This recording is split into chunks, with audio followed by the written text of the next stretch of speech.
Good morning, Nikhil. Good morning, Vishal. Good morning, Vaibhav. Good morning, Manivendra. Good morning, Priya. Good morning, Mayank.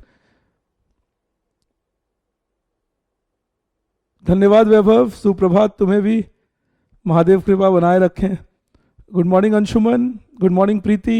Good morning Dineshwar. Good morning Utkarsh. Good morning Sneha. I'm doing well, Sneha. Thank you.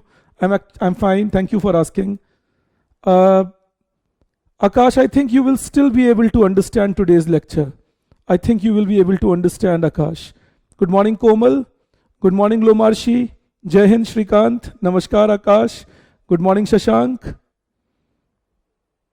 Good morning. Can't see your name, but good morning from my side. Good morning, Anshu. Good morning, Riya. Good morning, Subhakar. Very good morning to you also. Good morning, Akanksha. Good morning, Abhishek. Good morning, Anuj.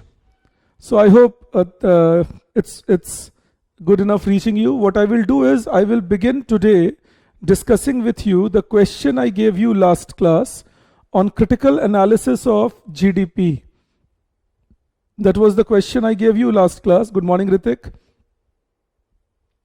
On critical analysis of GDP as a measure of inclusive growth or as a measure of development. Good morning, Saurav. Good morning, Yashwant.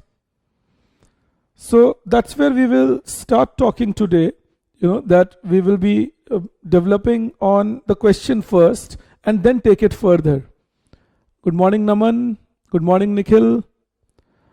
Akash, offline जब से सरकार allow कर देगी, हम लोग पूरा prepared हैं. कल भी हमारी मीटिंग हुई इसी बात को लेकर. We had a meeting yesterday about offline and we have given several petitions also to the government that please begin offline sessions. So I hope that government permits us soon and we can begin with offline sessions as soon as the government permits. Good morning, Shubham. Good morning, Katyayani. So I hope you are settled now and we can begin. So I'm beginning with the question I gave you. The question can be like this. Critically analyze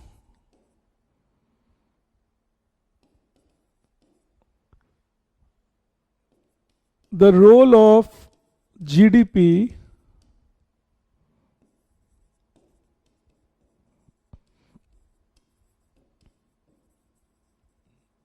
as a measure of welfare or as a measure of inclusive growth or as a measure of development. Any of the three words can be used. Role of GDP as a measure of welfare, role of GDP as a measure of inclusive growth, role of GDP as a measure of development. Any of the three can be asked. Anshuman, broadly you will be able to understand, but few gaps will remain. So I suggest you should see Saturday's lecture also, apart from today's lecture. So few things you will understand. It's not a very tough topic. It's a normal topic. But Saturday's lecture also you must see to get complete hold on it. It was just a 2 hours lecture. I was not very well on Saturday. So we only had a 2 hours lecture. But just see that lecture well so that you can comprehend and come back good. Good morning, Ajay. So let us see this. When we talk about analyzing the role of GDP as a measure of welfare, again, how should you structure your answer? In this question, इस तरह के सवालों में structuring कैसे करोगे? एक introduction, उसके बाद जीडीपी का बेनिफिट क्या है, जीडीपी की प्रॉब्लम्स क्या हैं, और कंक्लूजन में कि क्या स्टेप लिए गए to improve upon it.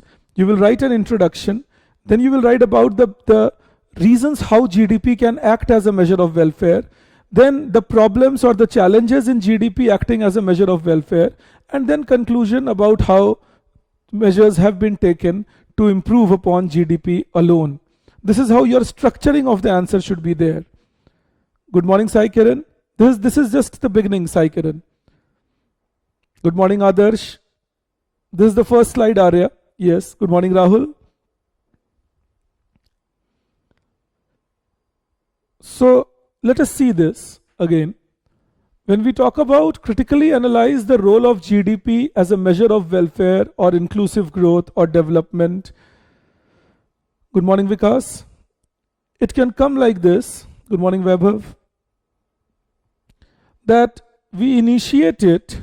I begin with the answer. So in the introduction, again I repeat, your structure should be an introduction, which I'm starting with. And suppose we are trying to write this as a 250 words answer. So the difference between 150 words and 250 words will be the explanations that you will give and the size you will create for introduction and conclusion. Like in a 150 word answer, introduction will be shorter, conclusion will be shorter. In a 250 words answer, introduction will be larger, conclusion will be larger, and content will be more explained. In 150 words, we will only write the line and we will not explain the content. That is the difference majorly between a 150 word answer and a 250 word answer. Good morning, Bipul. Very good morning, Priyambada. So if you look at it, when we say critically analyze the role of GDP as a measure of welfare or inclusive growth or development, it comes like this. GDP is a measure of total value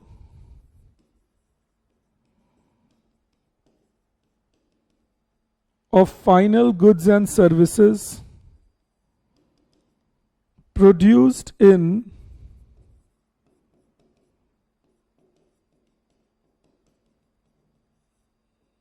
domestic territory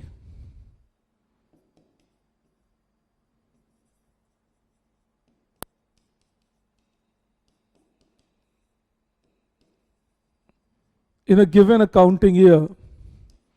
Now if it was a 150 word answer, अगर ये सवाल 150 शब्दों का होता तो आप इतना ही introduction लिख के रुक जाते. If this question was a 150 word answer, we would have written this much and stopped.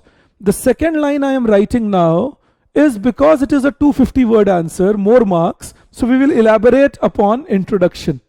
The second paragraph is being written because, second line hereafter, is because it is a 250 word answer and there are more marks attached to it. So we are elaborating on what had to be written there.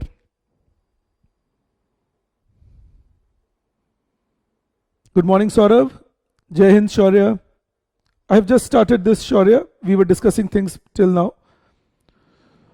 So when you say GDP is a measure of total value of final goods and services produced in domestic territory in a given accounting year. GDP is a measure of total value of final goods and services produced in domestic territory in a given accounting year. In any economy,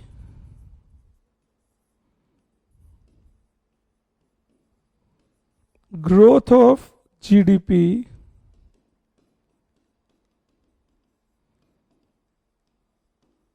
is a policy target. Make it stable growth of GDP.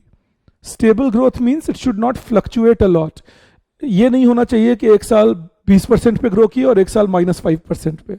It should not fluctuate a lot. It should not happen that one year you are growing at 20%, another you are growing at -5%. Stable growth of GDP is the policy target for any economy.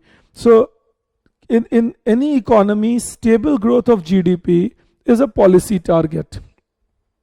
In any economy, stable growth of GDP is a policy target. Yes, Rohit, your chat is very much visible. Good morning to you.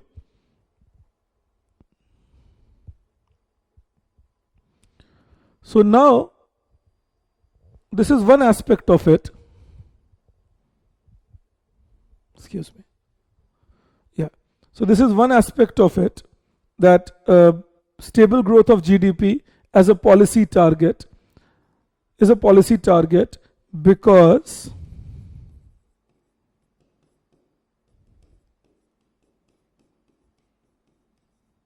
it is expected to improve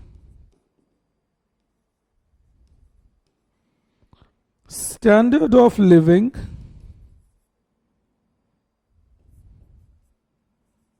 for all.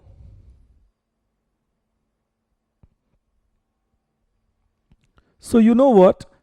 This introduction we are writing, this introduction we are writing to, and the next line that I have written is deliberately to connect it. These are 40 odd words, 40 word का introduction plan करेंगे. And the second line that I have written is to connect it to the next topic, which is talking about the benefits of GDP. See, in any economy, stable growth is a policy target because it is expected. I'm not saying it will result, because it is expected to improve standard of living for all. And then you can write, this is because, and you can write, this is your now benefits of GDP. All right, and you can write them in bullet points and you can explain them. So this is because means now I am talking about why do we expect GDP to contribute to higher standard of living. This is because is about explaining that why do we expect GDP to contribute to higher standard of living. So we write, this is because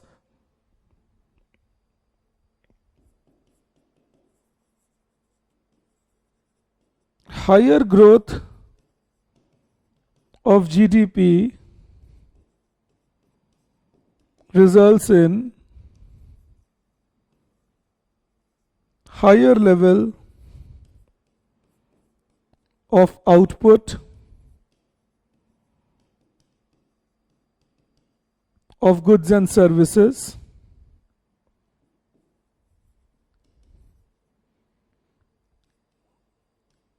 which can create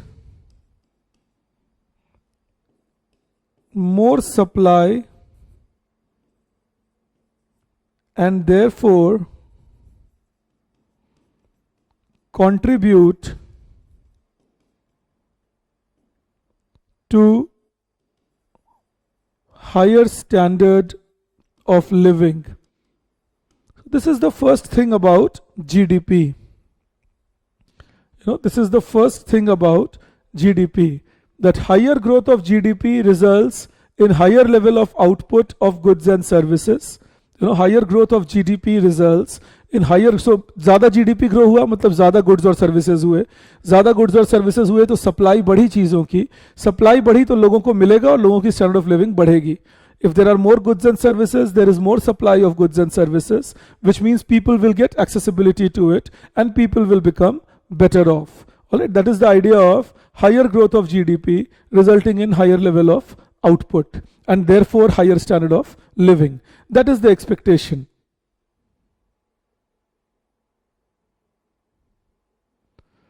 Not necessarily, Ria. You don't need to mention any heading. You don't need to give points A, B, C, D. Mainly because the examiners are used to such structuring. When you write this is because, this is here reflects improved standard of living. So you are connecting your answer. This is what you call a linked answer rather than an answer written in segmented way. जब तुम answer को link करके लिखते हो तो flow बना होता है. जब आपको एग्जामिनर कहते हैं ना फ्लो नहीं है तुम्हारे आंसर में, यही फ्लो बनाने का तरीका है. When you hear from your examiners that okay, things are fine, but the flow is missing. So the flow means that the answer looks disrupted, discontinuous. So to make the answer continuous and take the examiner from one paragraph to another, these lines are the linking lines as I call them. So you use them as to link your answer from one segment to another. So even if you don't write the benefits of GDP, since you have written this is because, you have given the message to your examiner that look, this is what I am aiming for and I have presented in front of you. So you can approach it that way. And what we will plan is around 80 words on benefits, 40 words of introduction we have written, 80 words on benefits, 80 words on problems, and 40-45 words of conclusion. That should be the mental structuring before you write the answer. ऐसे ही शुरुआत करनी है practice करने की कि structure सही रहे. You have to begin practicing like that the structure should be correct, that it should have a balanced introduction, content should be given in the most expanded form, and then it should have a balanced conclusion, resulting in a complete 250 word of reading, where I can make the examiner interested in reading what I have written. that ways actually. I will be giving you the past year questions on mains, Akash. Perfect, Ria. So this is one. Then you can write more GDP growth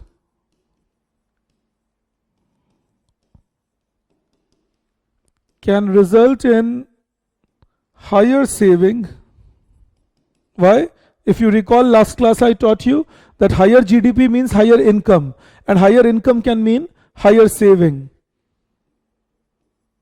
And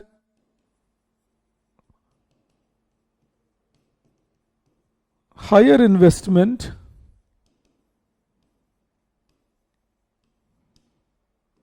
which can lead to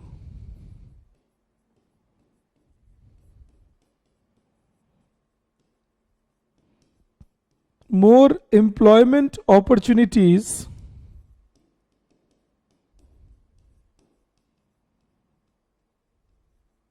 in the economy. So that's the next benefit that you look forward to, that more GDP growth can lead to more employment opportunities in the economy. In the same point you can write, same point,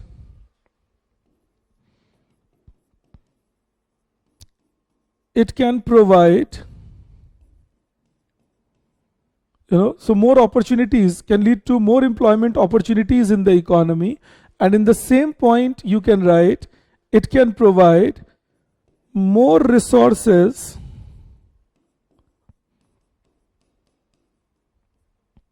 for better training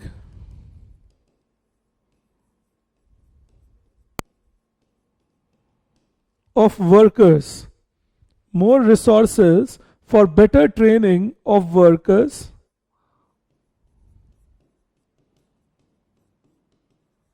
contributing to skilled workforce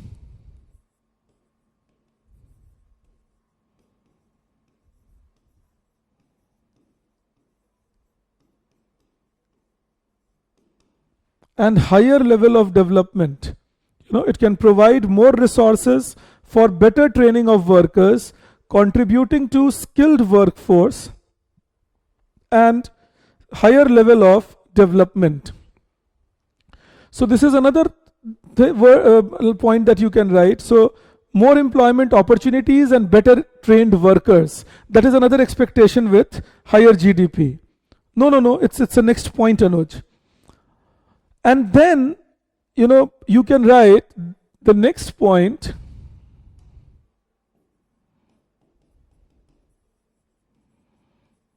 Higher GDP growth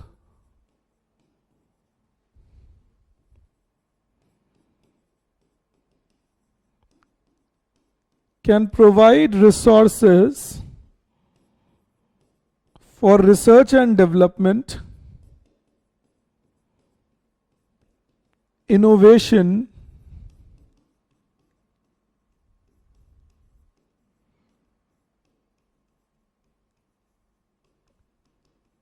and technology upgradation,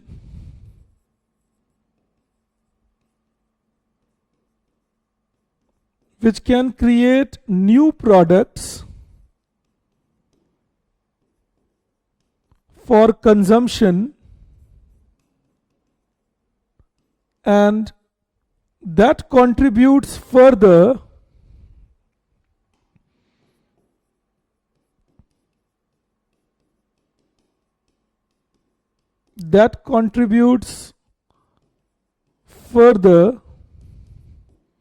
to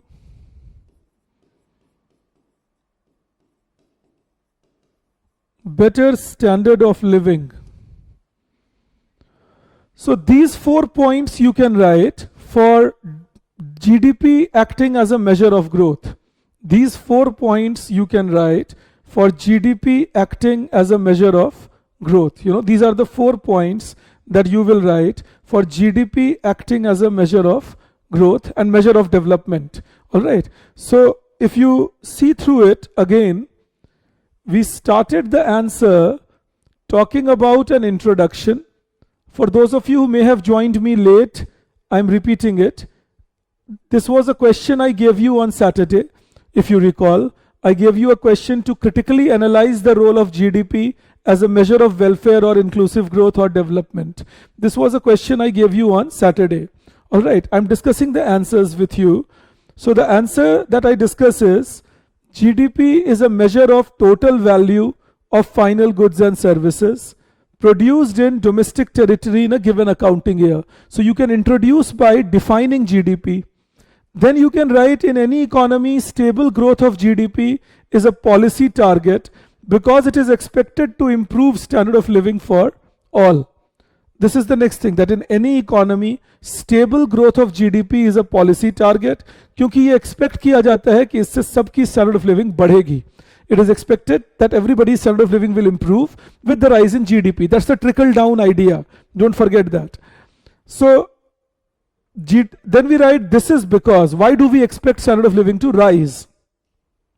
Then I gave you these 4 points. Higher growth of GDP results in higher output, which can create more supply and therefore contribute to higher standard of living.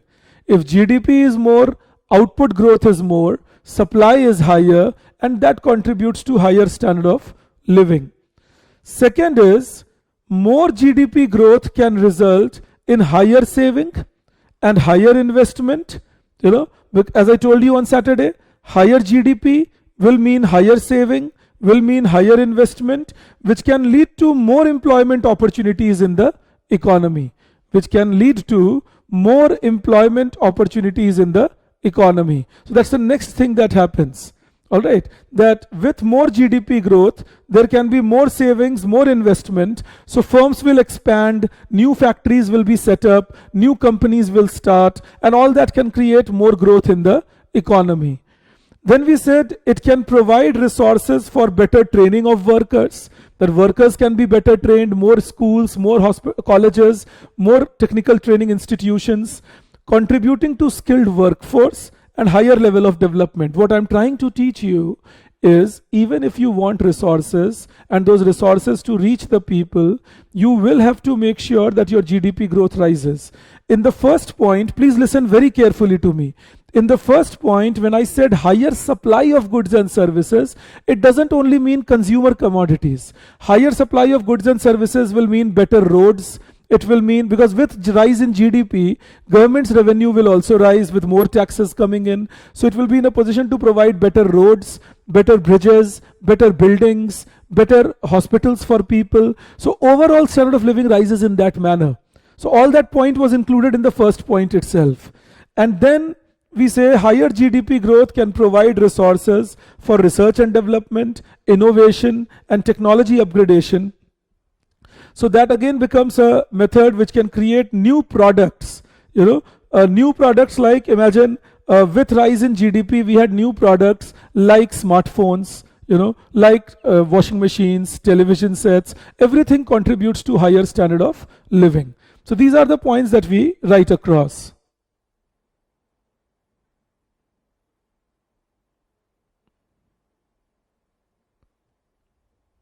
Diagrams and flowcharts, I am not a big fan of, Ravindra. Fancy people who have less stuff are generally big fans of diagrams and flowcharts. But diagrams and flowcharts should be used only when you have too many things to write. When you have too many things to write and the words are less. Otherwise, if it's a 250 word answer, you don't need diagrams and flowcharts. If it's a 150 word answer, you can always avoid the explanations, like it can provide more resources for better training of workers, contributing to skilled workforce. Is point ko chota kar lo, reduce this point. You write it can provide resources to create skilled workforce for higher development. You take away half of the words from this. Think, it provides resources for skilled workforce, for development of skilled workforce for higher growth. That kind of a statement you can create. So contain the points, but if you ask me, I'm not a big fan of drawing flowcharts, etc. Ravindra. No, Chaitanya, you are again mistaking.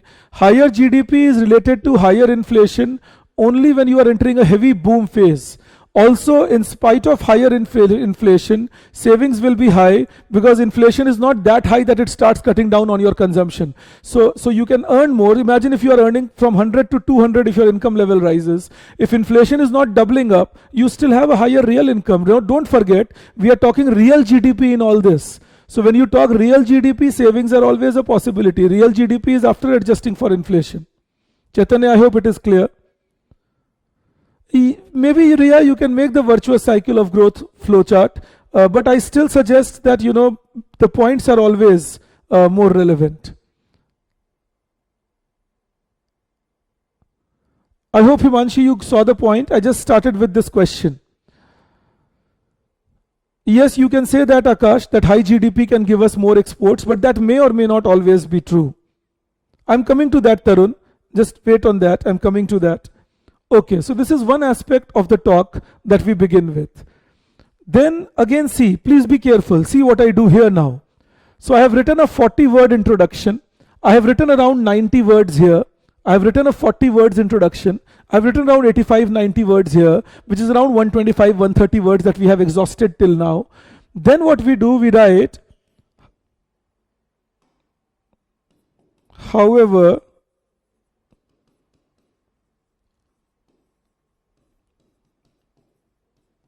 it has been observed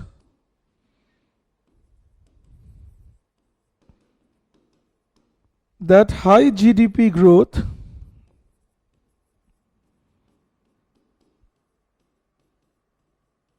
does not automatically create trickle-down effect. Be careful, that is deliberately that a point I'm using. It has been observed that high GDP growth doesn't automatically create trickle-down effect. You know why? When you mention the language trickle-down effect, you are telling the examiner, look, I know about the history of GDP. Vibhas told us about it on a Saturday morning when he was unwell, that there is a history to trickle down, that the capitalist economies created welfare state, and the capitalist economies created the idea of growth, suggesting to people that more growth will mean more industrialization and more commercialization and more urbanization and higher productivity of workers, and it will gradually trickle down or percolate down to the lowest strata of society. But that didn't happen in real world. So you are putting that across, that now you are suggesting to the examiner, see, I am moving towards the negatives of GDP. All right, that is again about the flow of the answer. That आप इस paragraph को change किए और ये जो paragraph आपने शुरू किया, वो शो करता है एग्जामिनर को कि अब तुम जा रहे हो नेगेटिव्स की तरफ. So this is again a linking paragraph, that you start this paragraph suggesting to the examiner, look, I am moving towards the negatives now. So that is again, I'm trying to teach you how to structure your answer. I hope you are gathering it. So structuring of answer is important. Flow of answer is important. Choice of words is important. Expressions like trickle down tell the examiner that you are writing a paper 3 rather than a social issues paper 2. These choices help you determining these parts. So be careful, use terms like opportunity cost, terms like trickle down, and so on. I'll teach you as we go further in the course. But terminologies are very important when it comes to talking about GDP or any talk in paper 3. So be careful about the terminologies also that you are using. Then, so that is one more aspect of it. Then what we do, we write again,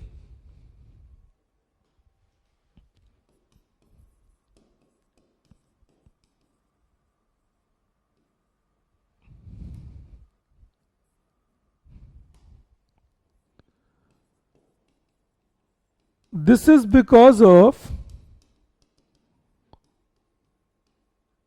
following reasons. So you see again a continuity of this, that why GDP is not necessarily a good measure.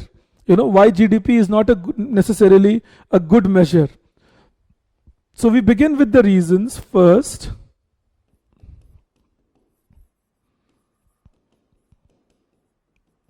High GDP growth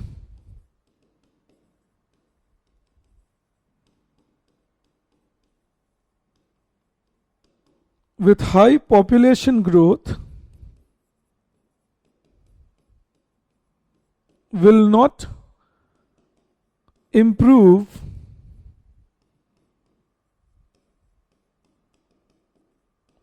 per capita income, and therefore it will keep both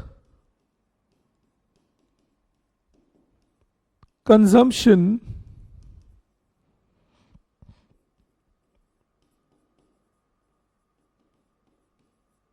and saving compromised. High GDP growth with high population growth will not improve per capita income, and therefore it will keep both consumption and saving compromised. It will keep both consumption and saving compromised. This is our first, challenge, if you ask me, in the whole process. This is the first challenge in the whole process. Take India for example. We keep saying, and truly so, I feel proud of it, no doubt, that we are the 6th largest economy in the world. We have $2.7 trillion of income. I agree, and I again repeat, I am a happy soul, but we have $2.7 trillion of income with 1.4 billion people. We cannot afford forgetting that. Sometimes in our happiness, we forget that we are the 2nd most populated country of this world also. That means our per capita income comes to $2,000. It means that our per capita income comes to $2,000 per capita. That is the challenge you face. The per capita income being less.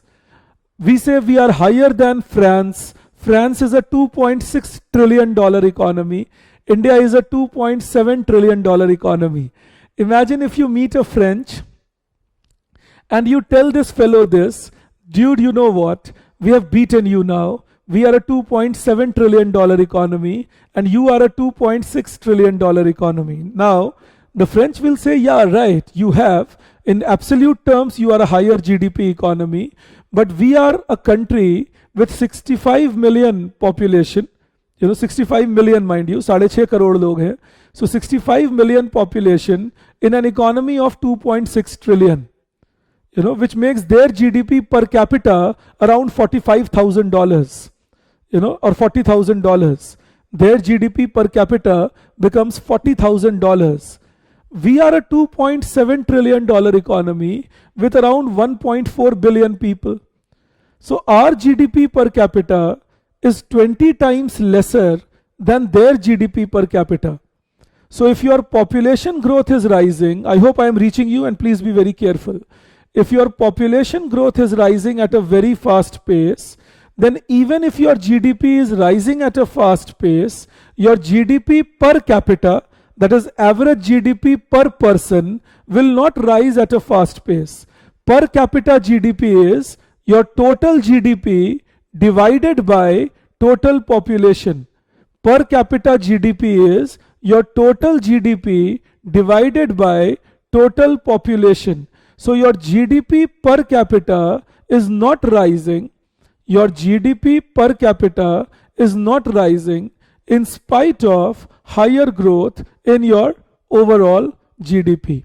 And again I repeat, for higher consumption possibilities, higher saving possibilities, you need the per capita GDP to rise. For higher consumption possibilities, higher savings possibilities, you need per capita GDP to rise, that is per person GDP to rise to give you the right result. That is what you need to keep in mind.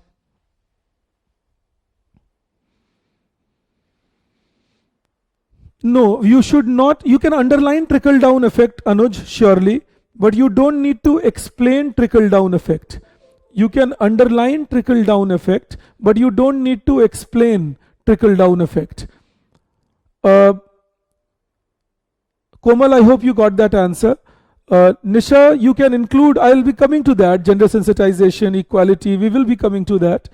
Lomarshi, you asked me about how Bangladesh is having higher per capita income more than India. Will we study that? You know what? We will study the structural problems in India. We will study the structural problems in India due to which Bangladesh has a higher per capita income than us. But again, I repeat, it may or may not sustain. It's possible that in some period of time we can have a higher per capita income than them. But look at what Bangladesh did, if you can understand it, all of you I'm saying. Bangladesh focused on its gender development. Bangladesh focused on education, healthcare, lower end industries like textile, toy manufacturing, and all that has given Bangladesh the growth that has eluded India in the last 8-10 years. India was growing pretty decent till 2011-12. Our real slowdown, if I can use the word, was from 2011, and then it has worsened in the last two years, and then with COVID, of course, things have gone all haywire. Nominal GDP, Mayank, yes. No, it is for everyone, Lomarshi. Everyone. We will come to that, Kiran. You can always write that.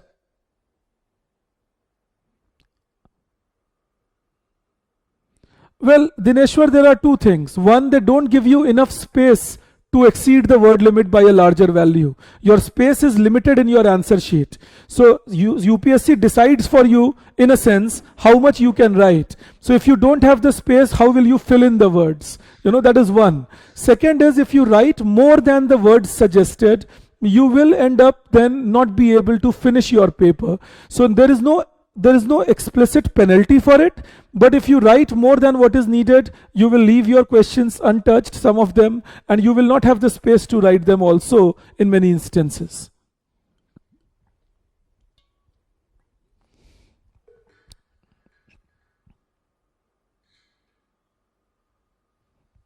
Absolutely, Akash. That is how you should be answering.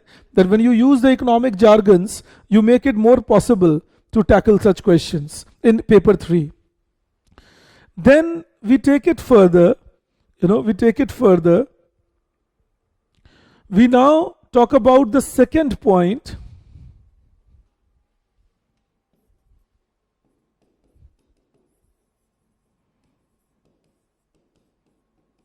Higher GDP growth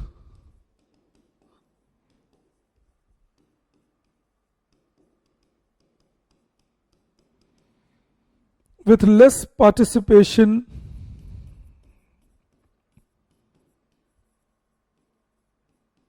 of vulnerable groups can lead to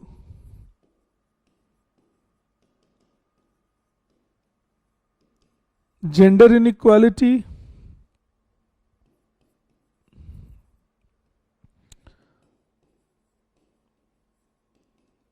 class inequality,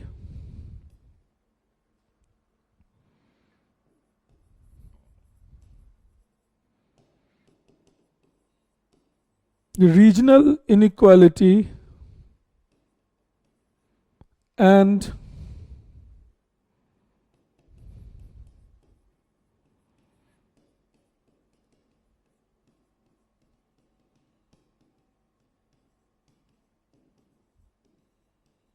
increased social resistance to growth. That is what higher GDP growth can lead to. That if there is less participation, say take India again, if there is less participation of women, if there is less participation of scheduled caste, scheduled tribe, if there is less participation of particular regions of India, which are already backward, if all that happens, if there is less participation of rural areas, then it will lead to regional inequality, gender inequality, caste inequality, class inequality, and then those who could not get the benefit of development will surely resist such methodology of development.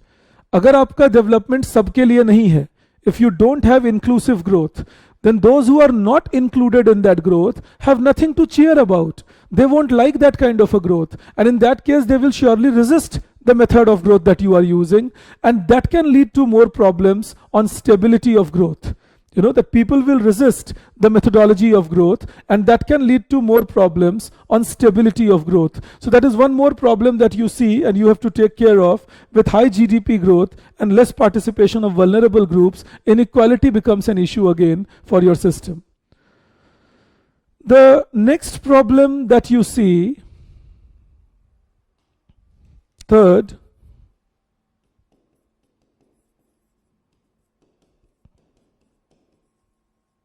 high GDP growth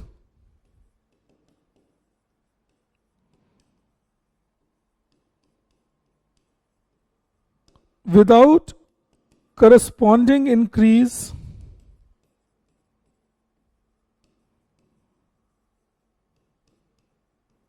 in human development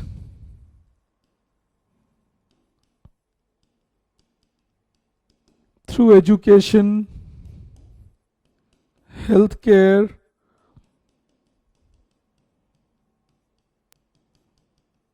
civic amenities, etc.,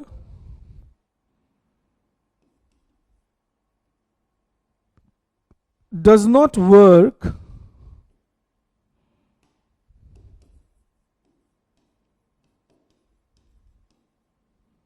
in improving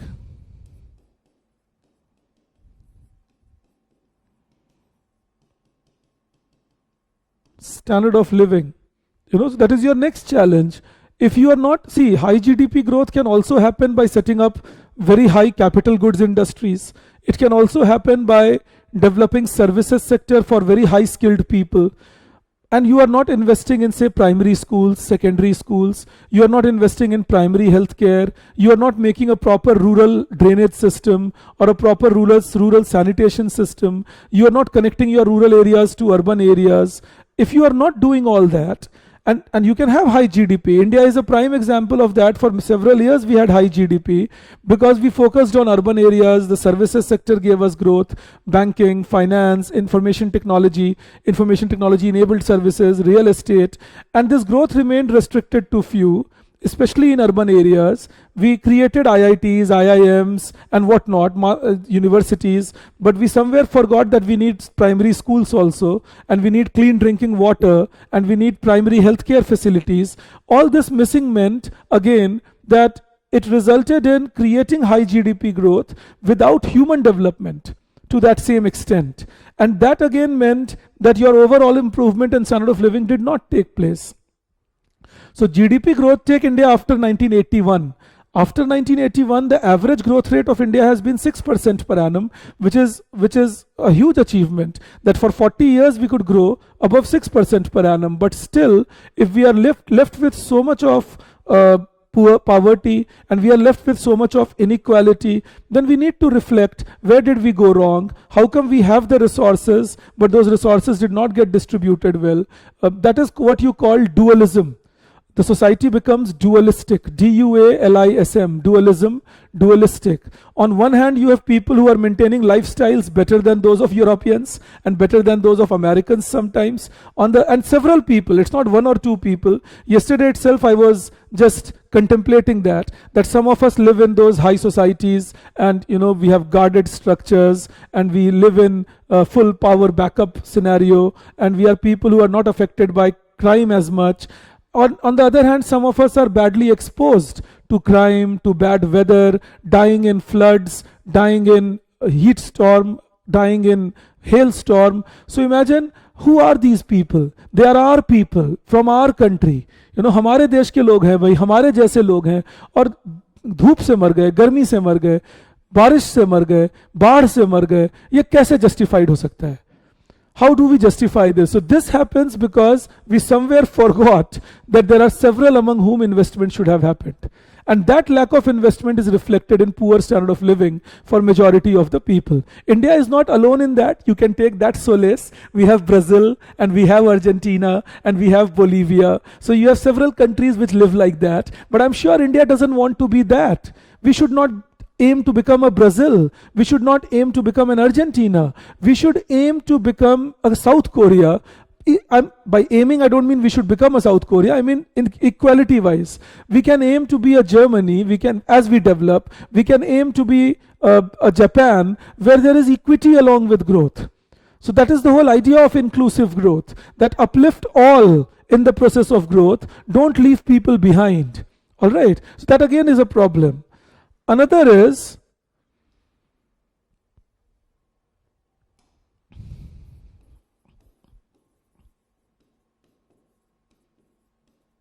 if growth takes place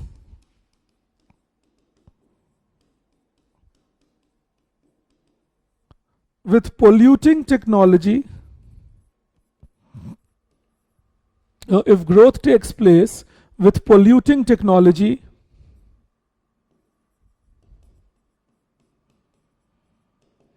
disruption of environment like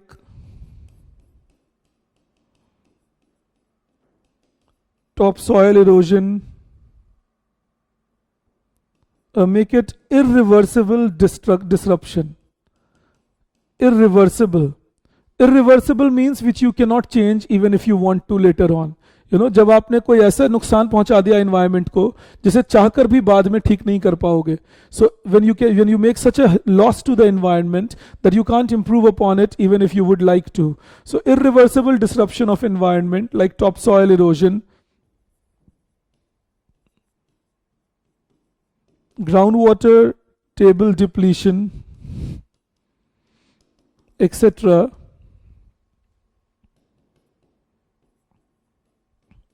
It results in reducing standard of living. So these are the points that you are writing, talking about how GDP growth can actually harm in the system, or how only GDP growth doesn't guarantee welfare of the economy. How only GDP growth doesn't guarantee welfare of the economy. So when you conclude on this story, you will write, therefore, this is again a word that you can keep in mind. Use terms like therefore, hence, these are conclusive words. जब तुम ऐसे शब्द इस्तेमाल करते हो, इनका उपयोग करते हो, जब तुम कहते हो therefore, hence, तो तुम एग्जामिनर को ये मैसेज दे रहे हो कि अब मैं आ गया हूं अपने कंक्लूजन पे, अब आखिरी 20-25 शब्द आ रहे हैं भाई. When you write your words like therefore and hence, you're giving a message to the examiner that I've reached my conclusion now, I'm giving you my point, and I've reached the last 25-30 words with which I'm finishing my answer. So you can write, therefore, GDP growth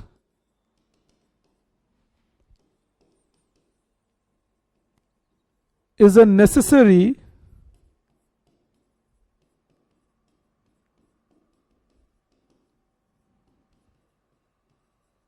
but not sufficient condition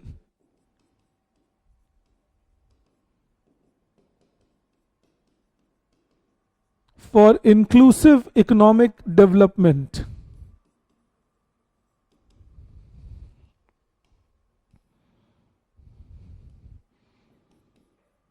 Inclusion will need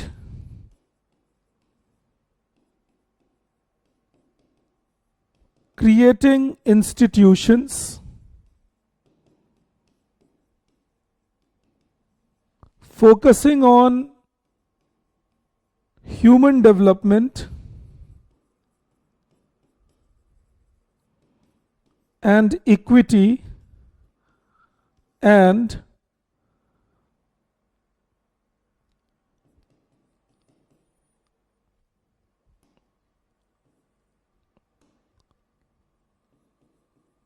creating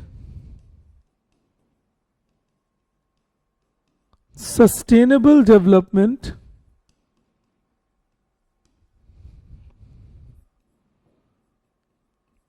to make everyone a part of growth which can then become judicious and everlasting.